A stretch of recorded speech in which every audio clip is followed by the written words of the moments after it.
নির্ভুল ভোটার তালিকা চাই। যারা স্থায়ীভাবে মানুষ পশ্চিমবাংলায় বসবাস করেন, পশ্চিমবাংলার মানুষ 24-এ ভোট দিয়েছে, 19-এ ভোট দিয়েছে, 21-এ ভোট দিয়েছে, তাদের নাম কেন থাকবে না? এটা যতটা সত্য ততটাই সত্য মৃত মানুষের নাম কেন থাকবে, ভুতুরে নাম কেন থাকবে। এইটা তৃণমূলের ঠিক পছন্দ হচ্ছিল না, ওরা ভুতুরে নামের পক্ষে। বিজেপির পছন্দ হচ্ছিল না, ওরা গরিব মানুষকে নাম বাদ দেবার পক্ষে। দুজনে মিলিয়ে তাঁতগোল পাকিয়ে এমন একটা কাণ্ড করেছে।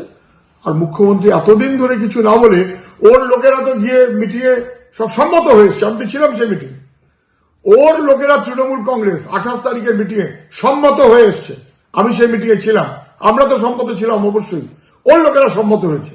আজ এতদিন পরে মুখ্যমন্ত্রী হঠাৎ মনে হয়েছে যে কিরকম কি সব এদিক ওদিক ধরা পড়ে যাচ্ছে হয়তো। অতএব এখন তিনি একরকম কথা বলছেন, সুরেন্দ্র একরকম কথা বলছেন। নির্ভুল ভোটের তালিকা চাই।